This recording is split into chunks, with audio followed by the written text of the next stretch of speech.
श्री स्वामी समर्थ भक्तांसाठी आनंदाची बातमी. गुरुपौर्णिमेला अक्कलकोटमध्ये दर्शन, वेळांमध्ये बदल.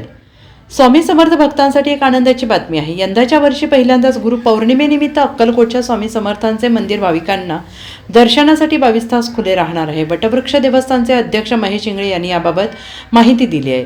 गुरुपौर्णिमेनिमित्त स्वामी समर्थांचे दर्शन घेण्यासाठी राज्याच्या कानाकोपऱ्यातून स्वामी भक्त अक्कलकोटमध्ये येत असतात आणि यापूर्वी पहाटे 5 ते रात्री 11 वाजेपर्यंत मंदिर दर्शनासाठी खुलं असायचं. मात्र यंदाच्या वर्षी स्वामी भक्तांच्या सोयीसाठी मंदिर पहाटे 2 ते रात्री 12 वाजेपर्यंत सुरू राहणार आहे.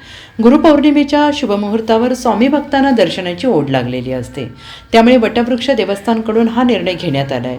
भक्तांच्या दर्शन रांगेसाठी पत्राशेड उभारण्यात आलेली आहे. यंदाच्या वर्षी स्वामी भक्तांसाठी देवस्थानकडून इतरही सुविधा उपलब्ध करून देण्यात आलेल्या आहेत, असंही महेश इंगळे यांनी म्हटलेलं आहे. गुरुपौर्णिमा हा भारतीय संस्कृतीतील एक महत्त्वाचा सण आहे.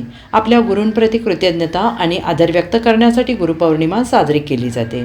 आषाढ महिन्याच्या पौर्णिमेला व्यास पौर्णिमा किंवा गुरुपौर्णिमा असंही म्हटलं जातं, कारण या दिवशी महर्षी व्यास यांचा जन्म झाला. अक्कलकोट हे श्री स्वामी समर्थ महाराजांच्या वास्तव्यानं पावन झालेले एक पवित्र ठिकाण आहे.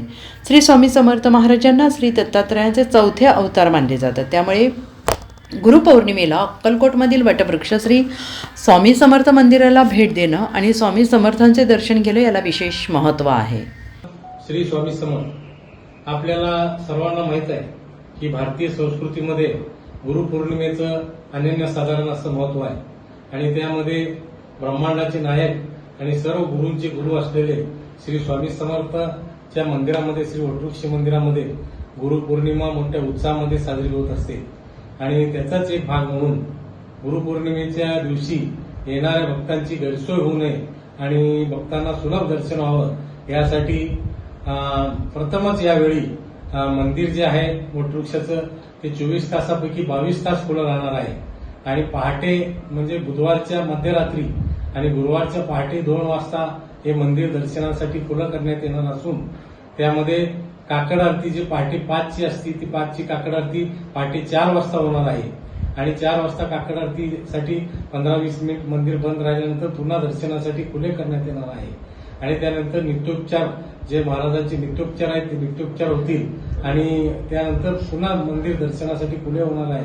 आणि दररोजचा जो अभिषेक आहे तो अभिषेक न होता त्या अभिषेकाची जे पावती स्वामी भक्त करतील ते स्वामी भक्तांना तात्काळ प्रसाद देण्यात येईल श्रीफळ म्हणून.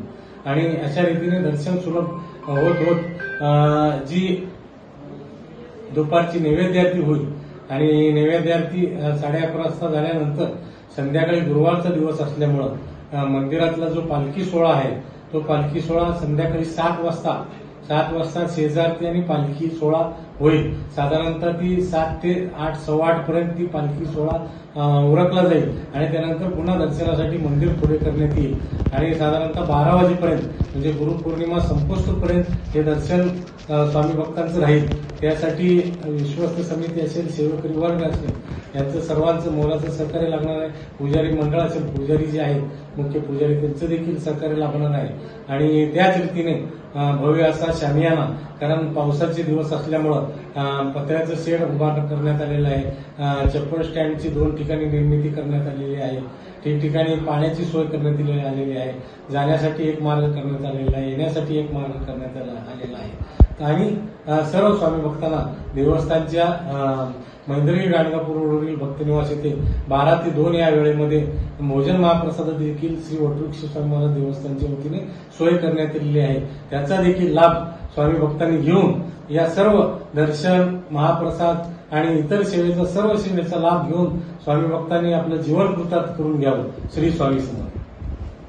Bureau report, SBN Marathi, Solapur.